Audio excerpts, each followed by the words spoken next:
Kembali lagi bersama saya Fauzan Lutsa.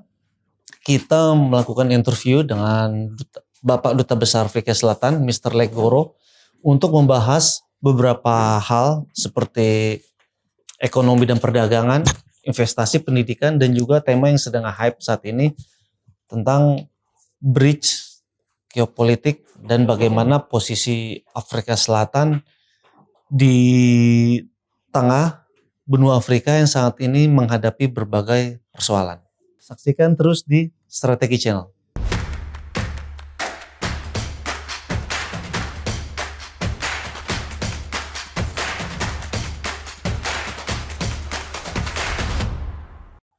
Okay, Mr. Ambassador, Mr. Lekgoro, thank you very much for your time. We're from Strategy Media Network. We really truly appreciate your time and would like to thank you for this invaluable opportunity for face-to-face interview. So I know you have good deep about the relation in Indonesia and South Africa. We would like to ask about that. Maybe you can ask about economy and trade. What are the potential areas of economic cooperation that can be enhanced between Indonesia and South Africa? Thank you for having me. South Africa and Indonesia enjoy good and sound political relations, which are historical also. But we both realize that to deepen our relationships, we must also, enter the field of trade relations. And there are many possibilities there of what we can export and import to each other. And we continue to grow products that we can exchange. Our trade volume at the moment, it's around 1.2, 1.3 US dollars, billion, 1.3 billion US dollars.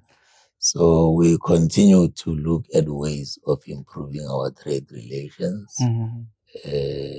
We also are examining possibilities of a preferential trade agreement between the two countries or between Indonesia and the Southern African countries. So there's a great potential in that area. So which sector of the economy that consider to have significant potential for bilateral cooperation in the future? A number of them. I mean, agriculture is one. Because we are both able to exchange food products that are good for the survival of both nations. There are other sectors such as mining. We are both countries that have an advantage and endowed with natural resources which require the technology of mining, and that is an important area. And other sectors would be, manufactured goods. Yes. We exchange manufactured goods between South Africa and Indonesia. We probably can do more and increase in that level. And that would strengthen our trade relations. It's also like military equipment like Denel T5. We heard about South Africa produce that thing. What? Yes. Also, our defense relations. We have recently, during President Widodo's visit to BRICS in South Africa, we have signed a memorandum of understanding on defense. South Africa is a defense manufacturing country, and we trade on defense equipment. So that is another potential area of growth between ourselves and Indonesia. And we are aware that Indonesia continues to acquire all sorts of defense equipment around the world. And, the South African defense industry is more interested in that. And during the visit also, there was an agreement between our defense industry and the defense industry in Indonesia on defense products that South Africa can export to Indonesia. It's a good thing because you said agriculture is number one, and maybe defense agreement will be next step for the big economy in Indonesia and South Africa, perhaps. Yeah, I mean, I don't think we should rate them number one, number two, number three, because these things depend on developments. There may be a development that, more defense equipments are required, and that may surpass agriculture. Later, that may, change. Agricultural goods may surpass. But I think suffice to say, those are the main important areas of cooperation. Okay. So if the economic relation between Indonesia and South Africa were compared to a type of food, what food would it be, and why do you feel it's an appropriate symbol? Halal food. Halal food. Tell me more about that. South Africa has quite a significant proportion of its people who enjoy halal food. And South Africa also exports halal food. And we are in a discussion with Indonesia on the issue of exporting halal food to South Africa, to Indonesia. And I think that in itself, that in Indonesia there are most people enjoy halal food. And in South Africa there are people who enjoy halal food. It's symbolic similarities there. Yes, that's good. We're talking about education. What steps have been taken to deepen student exchange and enhance educational collaboration between the two countries? I think much needs to be done in that area. We have an MOU on diplomatic training and education. We have an MOU on science and technology. We have had several exchanges at the level of diplomatic training. And recently, the London School of Business here attended the BRICS Education Summit. So there are those elementary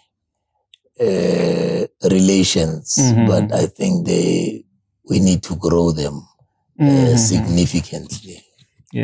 So how does South Africa view opportunities for educational collaboration and development with Indonesia?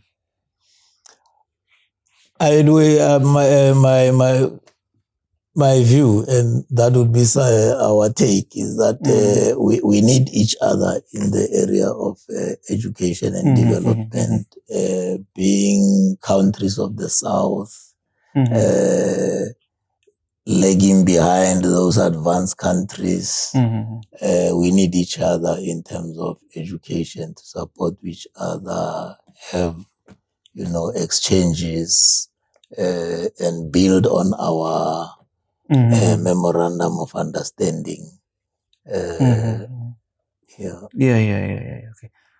So, how can both countries exchange experience in addressing social issues such as cultural diversity, sustainable development, and social welfare improvement? Yeah, we can. I mean, we South Africa and Indonesia more or less, have the same challenges. Mm-hmm. One on social issues. We all have a duty to protect those in society who are disadvantaged, like unemployed women, unemployed youth, your disabled people. The challenge before the two countries is how to cast the net wide for social protection. I have looked at the social protection framework of Indonesia, and I think it's much on our lines of creating ways and means social wages to those who are not privileged, but at the same time developing our economies to be able to absorb them into the mainstream economy. Okay. How can cultural cooperation between Indonesia and South Africa enrich both cultures and strengthen diplomatic relation between the two countries? The cultures between the two countries, we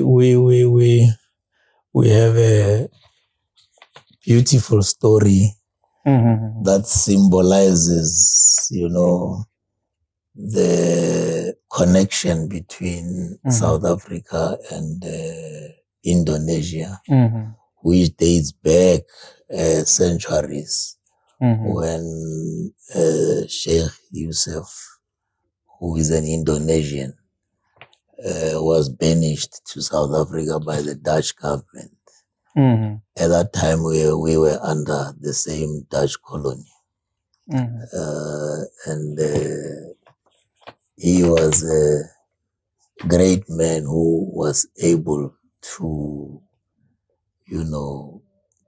sow the seeds of a Muslim faith in South Africa. And to this day, his shrine stands in a place called Makassar. Yes. So, that's a connection that can be exploited culturally. And we still, the early Indonesian Malay immigrants are now part of the Muslim community in South Africa. And there are, areas that symbolizes their culture, their religion. Like there's a small enclave in Cape Town called the Buokap. It's culturally set for Muslim practices. The Muslim immigrants, most of them live in that area.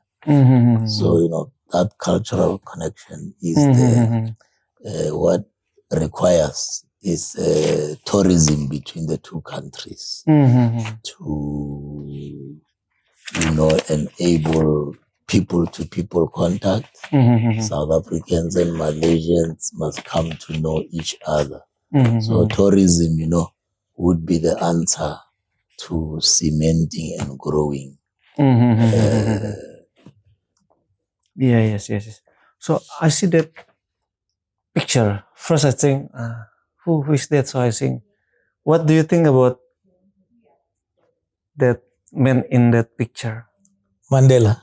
Mandela. What I would like to know what your opinion about Mandela. Well, Mandela signifies hope. It's a beacon of hope. Signifies that,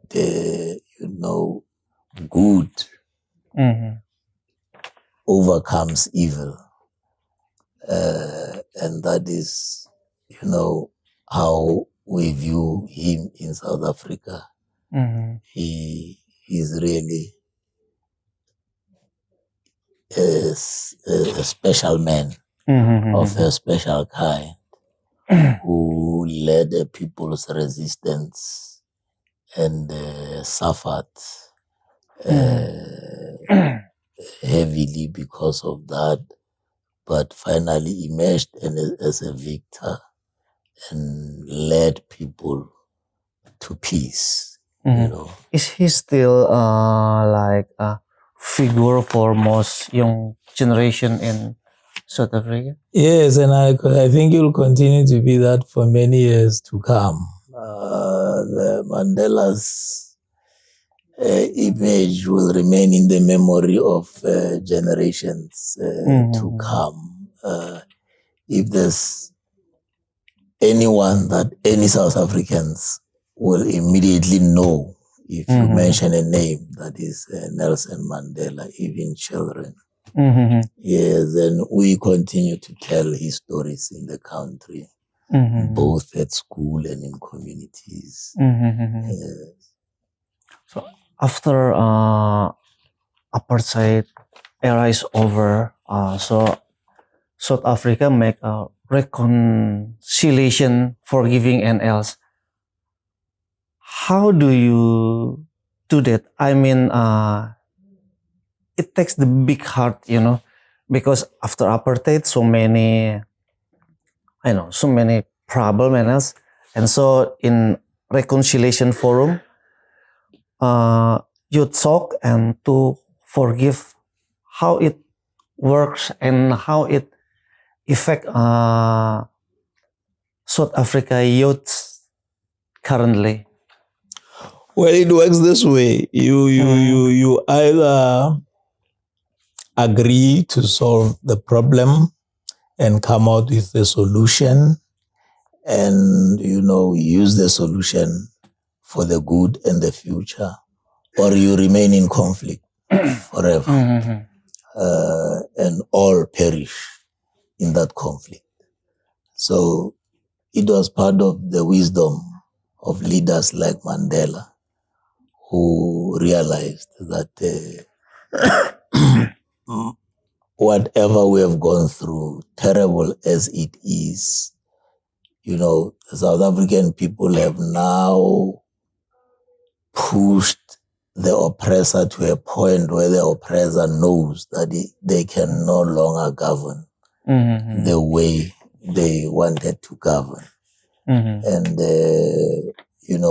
what is left is bloodshed. So it was a choice between bloodshed or a better future. And, Mandela and his courts,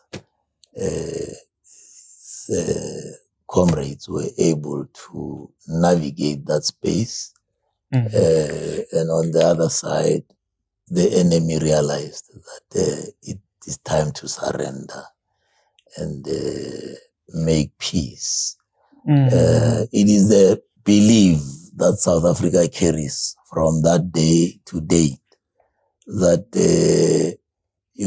in the absence of talking about your problems and solving them, it's war.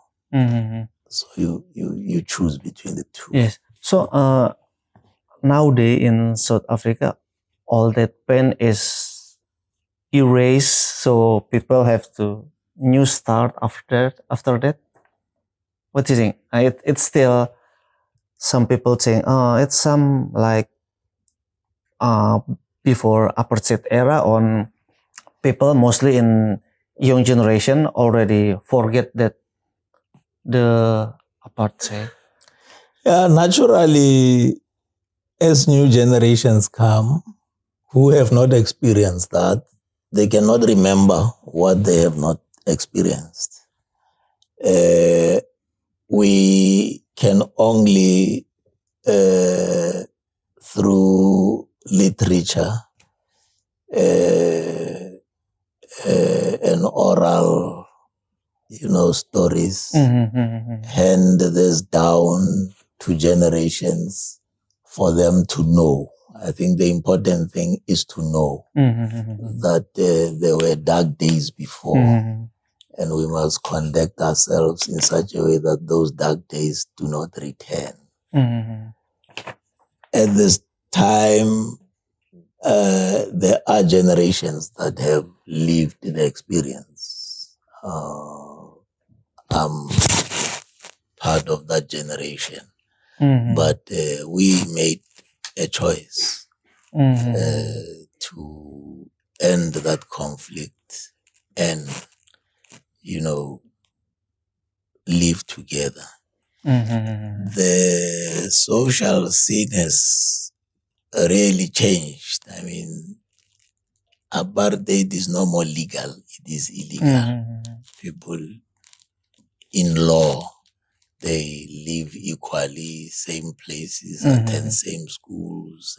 And yes, the real issues that have to be dealt with is, pulling everyone into the economic mainstream. So that